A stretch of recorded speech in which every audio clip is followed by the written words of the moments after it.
The Russian president's warned militarist rhetoric in the Middle East and an attack on Iran could lead to a catastrophic war in the region. Dmitry Medvedev's statements came during the joint press conference with his German counterpart.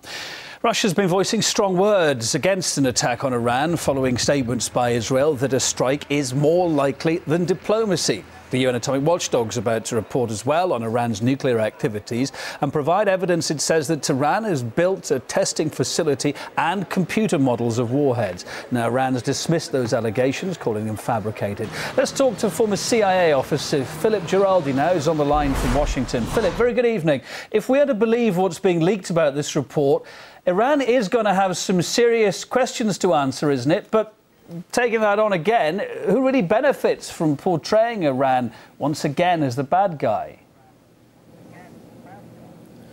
Well, I think in this case it's quite clear that it's the United States and Israel that are basically trying to turn the heat up on Iran. And I would be very skeptical about this report that's coming out from the International Atomic Energy Agency, because the IAEA doesn't really have any intelligence capabilities of its own. And if it's relying on reports that are coming from other people, I would rather suspect those reports are coming from the United States and Israel. So it's an endless cycle of trying to prove the unprovable in this case. Does Iran have a bomb? No. Does Iran have the intention to get a bomb? No one knows that except the Iranian leadership. So I think this is a false situation that's being overhyped in an effort to get some political leverage out of it.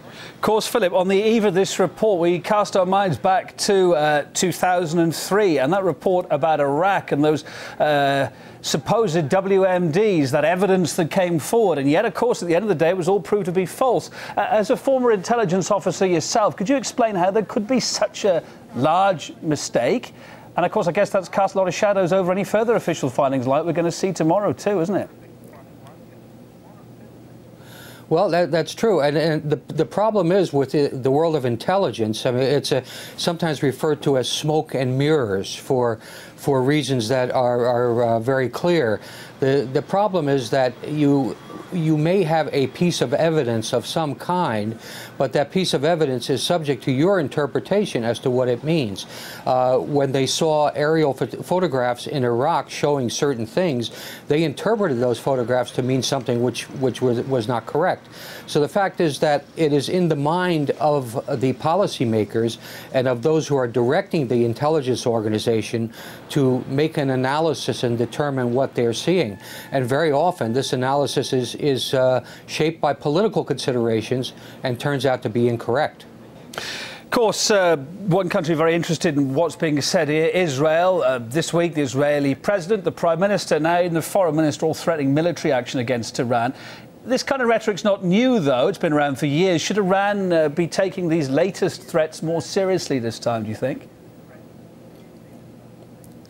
I think they should be taking it more seriously because it seems to be a more consistent pattern. The debate in the Israeli cabinet earlier this week was half of the cabinet was in favor of war with Iran as long as the United States started the fighting, and the other half was in favor with Israel starting the fighting. And of course, if Israel starts the fighting, the United States will get involved. So it's basically the same formula. I think that the Israeli government is behaving extremely irrationally because even many senior former officials in the Israeli government admit that Iran poses no military threat to Israel.